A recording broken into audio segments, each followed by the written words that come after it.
Congress senior నేత Jeevan Reddy Jagtial MLA Sanjay పై తీవ్ర విమర్శలు చేశారు.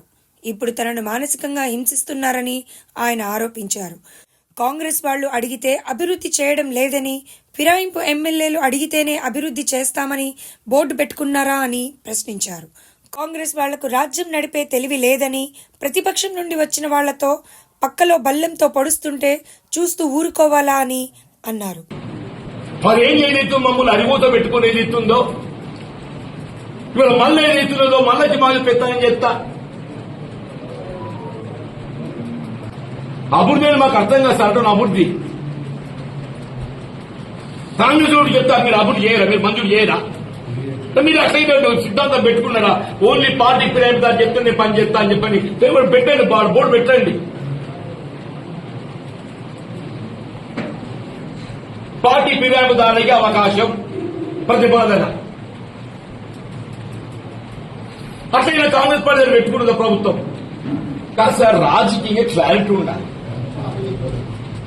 ఇప్పుడు మనం యుద్ధం చేస్తుంటే మనం ఎవరితో యుద్ధం చేస్తున్నాం అనేది క్లారిటీ ఉండాలని ఉండదు సార్.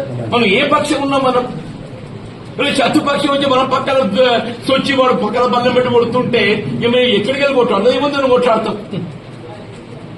మనం మన ప్రత్యర్థి వచ్చి మనం పక్కన వచ్చేది ఇస్తుందో పక్కలో బల్లెం పెట్టి పొడుస్తుంటే నువ్వు ఎట్లా ఎవరిగా కొట్లాడతావు?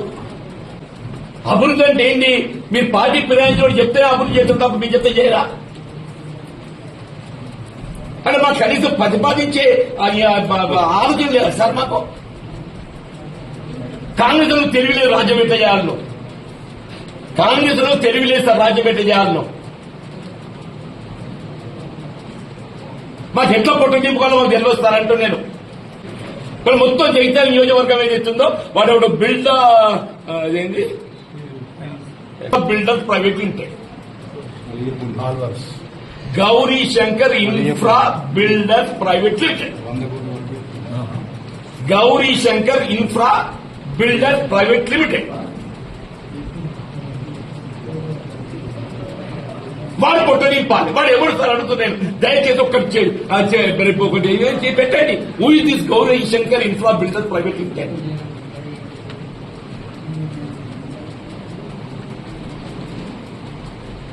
మున్సిపాలిటీల వర్క్ వచ్చినా వాడే చేయాలి, వాటర్ వర్క్స్ వర్క్ వచ్చినా వాడే చేయాలి, గోదాములు వచ్చినా వాడే చేయాలి. ఏ సార్ మరి చేసుకోవాలి బతకని, మనకి ఆశ ఎక్కున్నట్టు బతకని సార్.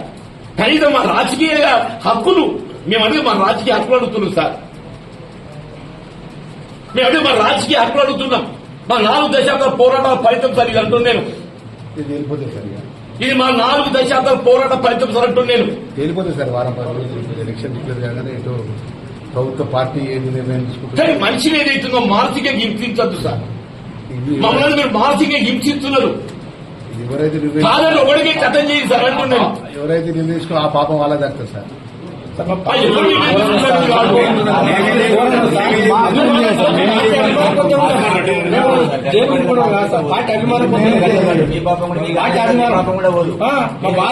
ఎలక్టెడ్ ఎమ్మెల్యేస్ నీకు విశ్వాసం లేదు, మనకు ఎంత కనబడుతుంది? మీరు 20 మంది సభ్యులు ఎక్కువ ఉన్నారు సార్ అధికంగా. కాంగ్రెస్ పార్టీ ఎలక్టెడ్ ఎమ్మెల్యేస్ కును బీఆర్ఎస్ మధ్య వ్యత్యాసం ఏదైతున్నదో ప్రతిపక్షాల మన మధ్య 20 సంఖ్య ఉంది సార్ అంటూ నేను. ఎంఐఎం కూడా ఇండిపెండెంట్ పక్కన పెట్టండి. మన పార్టీని మనం చక్కగా చూసుకోకుండా నేను వాడేవనా తీసుకెళ్ళి పక్కన పెట్టుకుంటే ఇప్పుడు ఏమైనా మంచిదంటే కాంగ్రెస్ వాడిని మీరు అడ్జేస్తాం కదా సార్. నాకు అర్థం కాదు. ఢిల్లీలో కూడా ఈ విషయం చెప్పింది కదా సార్. కేసీఆర్ ఇన్ఛార్జ్ ఈ విషయం చెప్పింది. పార్టీ ఎందుకు తీసుకోవాల్సి వచ్చిందనే విషయంలో అరే గంగలు నువ్వే నన్ను చేసింది ఇట్లా. శ్రీధర్ బాబు గారు నన్ను సత్యం చెప్తున్నా. మానసిక హింస గురి కావడం కారణం ప్రధానంగా శ్రీధర్ బాబు గారు 1 లక్షల వరీలు ఇస్తారని చెప్పండి. ప్రాణులు చెప్తున్నాను. ఆమెను గెలిపిస్తుండే వడ్డీ నన్ను ఏదైతుందో ఆ మేకలుగా ఇట్లా బలిచ్చినట్టు ఇచ్చినట్టుండే. పార్టీ ఖర్చు పని చేసిన వాటి మీరు మీకు ముఖం జరగద్దని మేము ఏమైంది జడ్జిమెంట్ ఏమైంది అంటున్నా 50 సంవత్సరాల కాలమే కాదు సార్. నేనేమంటాను, నా కొరకు అడుగుతాను, నాకే పదవి అక్కర్లేదు సార్. మీ గురించి కాదే, దయచేసి నాకే పదవి అక్కర్లేదు. సార్ మీ గురించి నేను చెప్పిన మా ఊరకు నాకు కావాలని 24 గంటలు పట్టుకొస్తా అని చెప్పి నేను 24 గంటలు బుక్ ఎక్కేస్తా అని చెప్పి నేను నాకు కాదే, నా కార్యకర్త హక్కులు నేను కాపాడాలి. వెంబడున్న మరి నమ్ముకున్న వాళ్ళు, పార్టీ నమ్ముకున్న వాళ్ళు. అన్నా రాజశేఖర రెడ్డి ప్రతిపక్ష నేతలు పాదయాత్ర ఎట్లా నడిచామన్నా?